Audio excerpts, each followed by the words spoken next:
अस्सलाम वालेकुम। मैं हूं इनाम राजा। आपने अक्सर देखा होगा, हम में से बहुत सारे लोग ये कहते सुने गए हैं कि हमारे नसीब में तो खुशियाँ ही नहीं हैं। हमारे हमारे नसीब में तो प्रॉब्लम्स ही प्रॉब्लम लिखी हुई हैं। जहाँ जाओ जॉब में प्रॉब्लम, घर में जाओ तो घर में प्रॉब्लम, रिश्तेदारियों में प्रॉब्लम, और हमें तो अच्छे लोग मिलते ही नहीं, इस तरह की बातें। तो आपने सोचा है कि ऐसा क्यों होता है?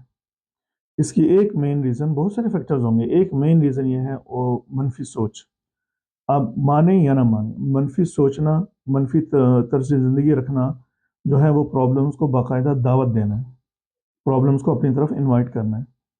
मैं आपकी इसकी एक मिसाल ये दूंगा, जिस तरह अगर सूरज की रोशनी जो है वो खुशियां हैं, सामने गहरे बादल आ जाएं, गहरे बादल, तो वो सूरज की रोशनी आप तक नहीं पहुंच पाती। इसी तरह आप जो है अगर अपने इर्द गिर्द मनफियत का, मनफी सोच का, मनफी तर्ज ज़िंदगी का गहरा बादल रखेंगे, बहुत सारे गहरे बादल रखेंगे, तो खुशियाँ आप तक नहीं पहुँच सकती, क्योंकि खुशियाँ जो हैं वो बादलों से परे हैं, उस तरफ हैं।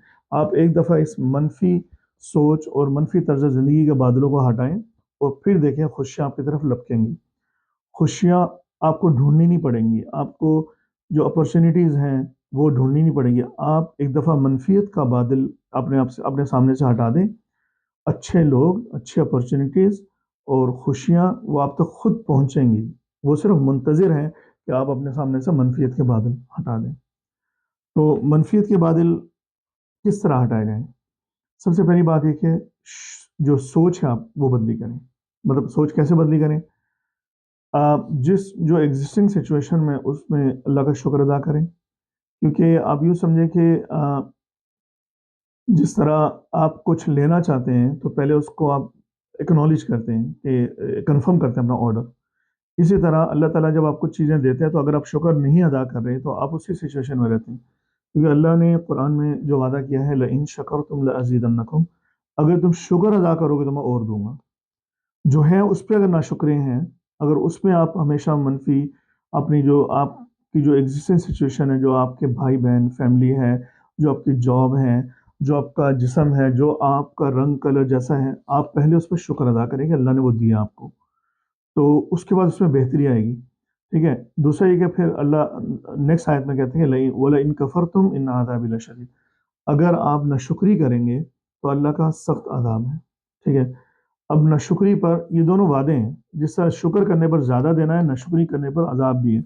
और ये अज़ाब बाहर का बाद का तो होगा ही होगा, लेकिन इस दुनिया में अज़ाब होगा। तो आप देख लें कि जो लोग नाशुक्री करते हैं, मनफ़ी सोच रखते हैं और हमेशा जो है वो मनफ़ी तर्ज़ ज़िंदगी गुज़ारते हैं, वो अपनी तरफ प्रॉब्लम ही प्रॉब्लम को अट्रैक्ट करते हैं। आप इसको, बहुत सारे लोग इसको लॉ ऑफ अट्रैक्शन कहते हैं, हम वो किसी बाद में किसी वीडियो में डिस्कस करेंगे। लेकिन जब आप मनफ़ी सोचते हैं तो आप मज़ीद मनफ़ी चीज़ों को अपनी तरफ इनवाइट करते हैं और यही अज़ाब है। आप हमेशा फ्रस्ट्रेटेड रहते हैं, गुस्से में रहते हैं, कोई पसंद नहीं आता आपको, ना जॉब, ना घरवाले, ना बीवी, ना बच्चे, ना शौहर। ये सिचुएशन इटसेल्फ एक अज़ाब है। तो इस अज़ाब से निकलने का एक ही तरीका है कि अल्लाह का शुक्र अदा करना शुरू करें छोटी-छोटी चीज़ों पर। हर जो शख्स है, सिचुएशन है, जॉब है, उसमें खूबियाँ तलाश करें, ना कि ख़ामियाँ। क्योंकि ख़ामियाँ तो आप किसी भी शख्स में, किसी भी जॉब में, किसी भी चीज़ में तलाश करना चाहें, आप ढूँढ लेंगे। लेकिन क्या उसका फ़ायदा है आपको? तो इसलिए बेहतर है कि खूबियाँ तलाश करें, जी, उसका फ़ायदा है। खूबियाँ तलाश करें तो जिस चीज़ में भी खूबियाँ तलाश करेंगे, आप उस चीज़ को लाइक करना शुरू कर देंगे। अपनी फैमिली को, अपनी जॉब को, अपने घर को। और तो इस तरह जब आपकी ज़िंदगी में प्यार ही प्यार होगा और हर चीज़ में आप शुक्र अदा करेंगे, तो फिर आप देखें अल्लाह ताला आपको मज़ीद कितनी खुशियाँ देता है। तो आज से ही इरादा करें कि आप अल्लाह का शुक्र अदा करेंगे, हर चीज़ में शुक्र अदा करेंगे और अपनी ज़िंदगी से जो मनफियत के बादल हैं उनको हटा देंगे। लोगों में, चीज़ों में, जॉब्स में आप बिल्कुल जो है वो मनफ़ी नहीं सोचेंगे, हमेशा मुस्बत तर्ज़ ज़िंदगी रखेंगे और फिर देखें खुशियाँ आपकी तरफ खुद आएँगी। खुश रहें, मुस्बत सोचें, मुस्कुराते रहें। अस्सलामु अलैकुम।